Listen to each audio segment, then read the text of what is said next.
Зараз я покажу цікаву презентацію нової книжки Андрія Григоровича про королеву Франції Анну, дочку київського князя Ярослава Мудрого.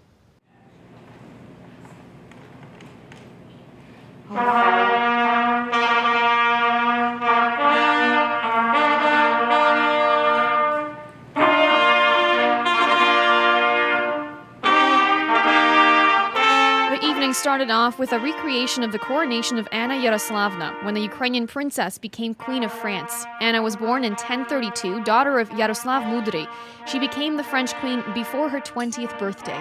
В місяці травні 1051 року, після Великодніх свят, в Реймській катедрі король Генрих І Франції і князівна Анна України були звінчені зрання.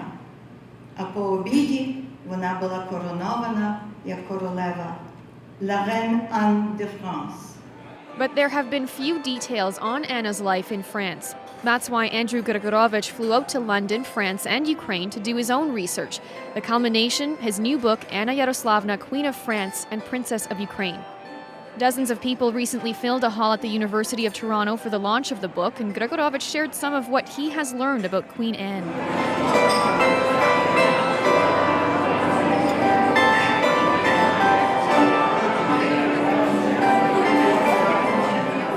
But why is she of interest today? The reason is that as a queen, she was the relative and the ancestor of many famous people. She was the aunt of William the Conqueror, which is incredible because when I studied William the Conqueror, I never heard about any connection with Eastern Europe or Ukraine. She was an ancestor of Eleanor of Aquitaine. Her, I think it's grandson, married Eleanor of Aquitaine. And of course, the descendant is King Richard the Lionheart, who was also a descendant. And finally, the Plantagenet dynasty also originated with Queen Anne. Even our Queen Elizabeth II, in 1966, declared that she was related to the Kiev royal family. All of this is related to our Ukrainian history. And I think it's amazing, and I'm sure that all of you feel it's amazing, that after almost 1,000 years, Princess Anna could attract over 100 people to a book launch in Toronto. Isn't that remarkable?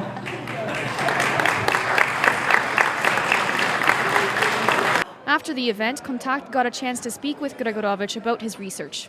What is it that originally attracted you to studying Anna Yaroslavna?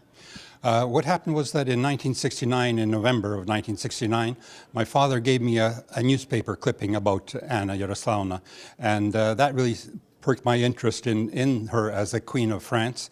And eventually, about 10 years ago, I started very actively working on the question of producing a biography of Anna Yaroslavna, who is a princess of Kiev, Ukraine. You've done a lot of digging around, including traveling yourself to France. What is the most surprising thing that you've learned about her life? Well, I went to the place where she's supposed to have died, that there is a gravestone, and I went to that village and talked to the mayor. I discovered that there's absolutely no remains of Anna there that anyone knows of. So I think that was the biggest mystery, that I had hoped that there might be some indication of where she might be buried. We have no idea when she died or where she was buried. What do you think is her, the biggest significance in Ukrainian history? Well, I think the biggest significance is the fact that Western Europe was aware of royalty in Kiev, that there was a huge state of Kiev in Eastern Europe. France at that time was a very, very tiny little country, the royal domain of King Henry I. And he went to Kiev, to Ukraine, to get the hand of Anna as his queen. Now, as a historian, you had just mentioned that there isn't much, on the record out there about her life. Is that frustrating for a historian, or does it sort of make it exciting? Yes. Well, what happened was that the very first biographer in 1825, Lobanov de Rostov, he spent, I think it's 20 years, and he only found 17 documents, I think it was, about Anna. So there's almost nothing really that survives to the present day. So how do you look for info on her? How do you research? Well, there's There are 4 biographies of her in French, and each of them has managed to do some research that has been very productive. I tried to stay very close to the facts that I could determine. I didn't embroider very much. I did add one important point. Most historians have said that King Yaroslav the Wise had only 3 daughters, but there's a fresco in St. Sophia Cathedral in Kyiv that shows 4 daughters.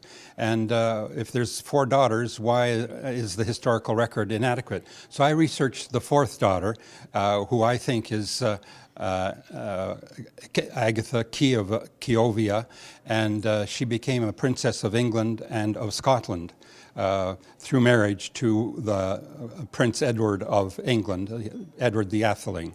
So she came to England and to Scotland, and she's the biggest gap, I think, in our history, that a 4th daughter, royal daughter, she could have been a queen of England, but she ended up being a princess because her husband apparently was poisoned just soon after he arrived back home in England. So he didn't manage to take the throne. What do you want the Ukrainian community to really learn about Anna? Well, I think the basic point is that she was a part of our history. She was an integral part of our history. Many historians and biographers have said that she was Russian, but I believe that Michael Hrushevsky, the great historian, more or less analyzed the situation that Rus, as we call it, was the culture created by the Ukrainian people and not by the Russians. The Russians start their history really from Muscovy or Moscow, which was founded in 1147 AD.